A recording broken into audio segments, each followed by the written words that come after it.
Hi, I'm Kerena Saltzman. This is my husband and partner, Ben. And we are here on the East Coast, and we've been out here with Ben's family and on a family vacation for the past 2 weeks. And the thing about family dynamics is it brings up a lot of stuff.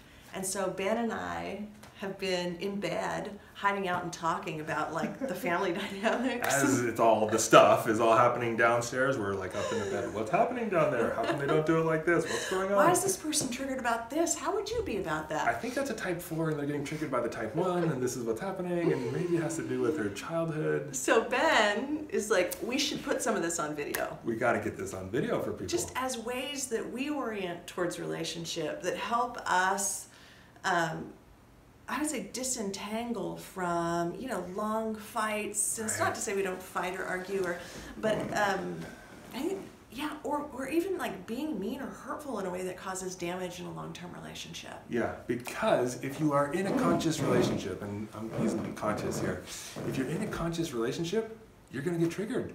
Yeah. You're gonna get angry. You're gonna get upset. You're gonna step on each other's feelings. There's gonna be miscommunications. Distance. Yeah, you're gonna want to take your marbles. Even when you're on vacation, home. this happens, right? This happens to us. There was that one day where we were like distant. Yeah. I don't know. I don't remember that day. So one of the great side effects of being a 7, you forget all the bad stuff. It's really great. So I want to talk about how do we argue in such a way that we don't cause permanent damage to each other psychologically or physically, and so things can get worked out and resolved, and we don't go to bed angry, and there's not days or weeks of you know I'm gonna be pissed off at you. Cold shoulders shut down. Right. Yeah. Yeah. That's a big deal. When we have been really at odds, I think by the evening we've found our way through. Yeah. Even if we've had to stay up late to find our way through. Right. And I really totally love that. I really appreciate that. Yeah. Yeah. I can feel you all touched by it. Yeah, I'm like that. I wouldn't want to be in a distant shutdown mode for, you know, weekend at a time or. Right. It's huge. Yeah. To be able to work this out. And so I want to talk so first let me just say, we argue and we yell. Like we're not of the Buddhist or I don't know, the mindset that you're not supposed to get angry or not yell, that's not us. I would say there's sort of a trajectory, right? This is the Buddhist, you're not supposed to yell. I mean, there's probably Buddhists that love to yell, right? So not to generalize. And then there's the what I would call, right? What is this part? This is like the everything gets spoken. You have a thought, it comes out. We all know people like this, right? And it's like in relationship, you don't want to share everything. You don't have to share everything. We're not your judgments. We're not about that too. You know. Every judgment that you have with the other person, they don't need to know all those judgments. That's being revealed. It does not mean every time you don't like something that they wear or say, you have to tell them. That's not what that means. Right, good point. Okay, so we're somewhere in the middle here, but we do endorse if you have angry, you get to be angry. If you have sadness, you get to be sad. Like free self-expression often trumps being politically correct in our relationship.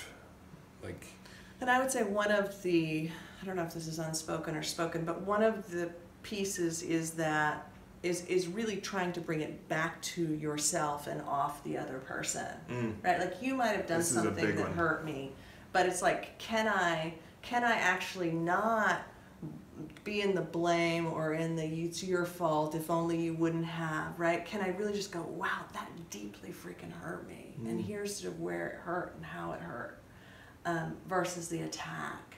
Right. I want to give people an example somehow of that.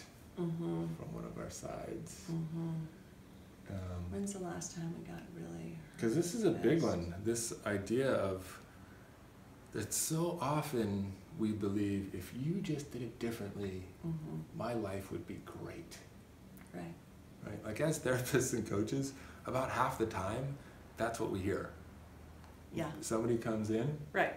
And I would say sometimes higher percentage than higher than that. Yeah. Yeah. I mean, I get a lot of stuff because coaching executives but For sure, when we're working Right. with people in an intimate relationship, one-on-one relationship, it's almost always, it If would they be would better just if change. they said it different, Right. you know, we're showed up in a new way, we're more responsible, More whatever. loving. You.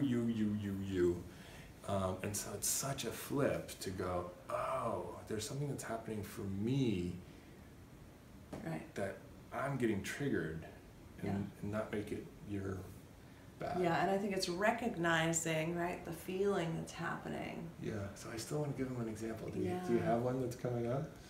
I'm going to talk for a minute about another principle, and while you come up with an example. So here's the other. I hope I can. I hope you can too, Yeah. because we're on the So spot. the example is when Oh, one of yeah. us got, no, I'm just saying, the example is when one of us got incredibly irritated, or like incredibly Triggered loaded. some way. Yeah. Some way we're Okay. emotionally triggered, and we had that like, I'm taking responsibility, or there was spaciousness on the other side. Right. All right, I'll think about that. Okay, so here's the other principle that I want to give you guys, kind of another of our agreements, is whoever, she got one, whoever has the most spaciousness, they're not really locked up in their reactivity or their Enneagram type or their wounding.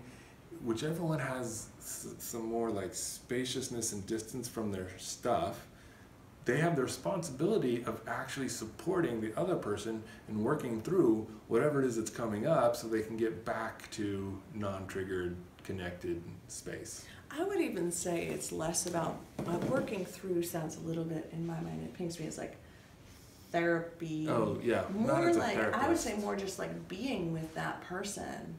But it's and- being with. But there is an active, like we talk, we engage Right. in a way that the person who has more spaciousness isn't getting so triggered.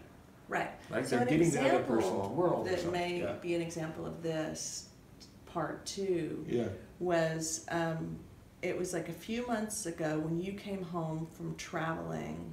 You came home from your training, All right. and I was just lit. Like I was just like pissed. I was tired of you traveling. Yeah. I was tired of being the parent on. Right. I was just like triggered, just done. And then we laid on the floor in the living room, and you just let me go. Yeah. You just let me be, like say what I Super needed to angry. say. Like I'm just tired of this, Yeah. right? Right. And you were able to have enough space that you could really get why I was tired of it, even though it was about you. Yeah, that was a big one. Yeah. And often in this dynamic, I get triggered and I get angry and defensive if there's an attack. Mm-hmm. So, but if I have enough spaciousness to kind of hear her and really get where she's coming from, right? So I'm like, not only giving you time to talk, but you're not just talking into a void, Right. right? There's a human here Yeah. that's You're asking getting in questions. your world, that's and- pulling it out of you. Yeah. Like we're in a dynamic kind of Right. relationship, and sometimes I am doing a little bit of like, here's what's happening for me as I hear this.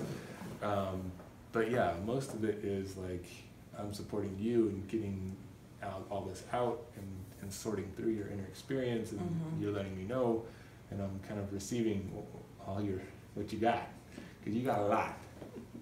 Sometimes more than others. Sometimes more than others. And so what was that like for you? Like you had this whole big thing. Right. Ben, I'm Well, I alone, remember and you in left it, me, yeah, you've and gone this too happens, long. like, and the traveling was just happening. It seemed like a lot Right. then. It was like that month, it was like I'm a teaching lot a of lot, I'm on the weekends. road, I'm taking classes, yeah, there was a Right, lot there. and I don't personally want to be the stay-at-home parent. That's not my ideal in the relationship. Yeah. And I get triggered in it when that's my role a lot. So he being heard and being really gotten in it, it just created like this, for me it was just more relaxation and more ease and more like you're not, like to have you not go into defense, it was like you could really get my difficulty of being in this predicament. Right? Like versus just shut it down or try to get me more support. Try to throw a Band-Aid on it. Yeah, That you were actually trying to get, why is this so hard and painful? yeah, right. Yeah. Like understanding, Yeah. searching for understanding. Yeah. Yeah. Yeah, I remember. That was intense. That was intense. Didn't go away in like 2 or 3 minutes here. No, it was a while. This was like It was half a while. hour. Yeah, I was unhappy for a while. 40 minutes of Yeah.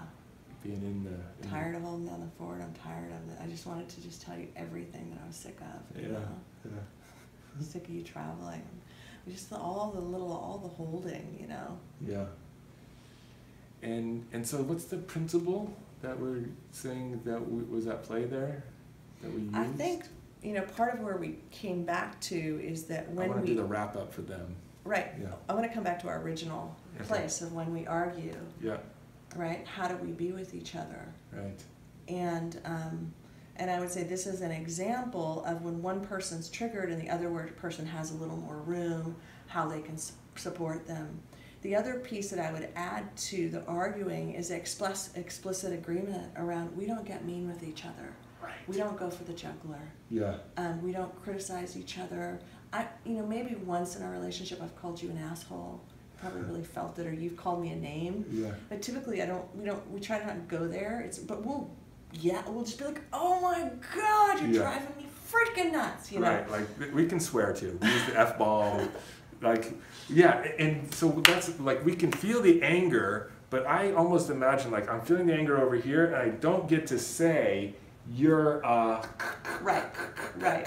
I can say, I'm so freaking angry and... Or you always, this is the thing you always do. Yeah, You're, you like do. Character assassinate, you know, no character stuff. assassination, no going after core, family wounding. Like, and I think these are actually, even though they weren't explicit for us, we had somebody come over to our house over the last month or so who came in a relationship situation where this was happening for them, you know, and we were like, you need to set some boundaries around, like, here's the way we're playing. Like, we're not, this is not acceptable. This is not a war. You don't get to take the other person out. You're having an argument, and there you can put guidelines around how you argue. Right. You can be mad, sad, you can be pissed off to all extreme, but you can feel the anger. You can feel all that stuff, but you cannot assassinate them. Sometimes you can talk about them, what they did. Like, there is times when you did this, that just pissed me off. Rah, rah, rah. But I don't get to say, and because you did that, you don't care about me, or you have no feelings for anybody, or you know, you're cold-hearted at your core. Like, you just can't do that stuff. Like, just make the agreement. That's not okay. And I think if that's to me, it's like if that big charge is in us, we need to do that offline with somebody. Right. Yeah. You know? Go get support. That's the agreement. It's like we're not here to do that with each other. That's an offline support conversation where if I'm running that much animosity towards my partner, then I need to do some side work on it. Yeah. So I think that's it, huh? Good. So we hope you have great arguments. And they usually end up with a lot of love. Right. Makeup sex is so good. But you end up back together. Yes, come back together, connected. And so that's the end of this episode. And if you like it, please like it and share it if you're on Facebook or at one of the blogs. And go to touchedandtransformed.com to get your Enneagram type. And we do a lot of webinars and live seminars where you're doing your own work around your stuff so that you can show up in intimate, connected, loving, heart-open relationship. And where you can also embrace tell us about the shadow side. The irritation, the intensity, all is welcomed, right? Which actually allows for us to be with. That's your bonus rule here. Really, that's another one that we live with. All parts are welcome. Everything that shows up in the space. Yeah. It's welcome. There's not like spiritual override where you're just going for one experience. So thank you. Yes, thank you. Bye.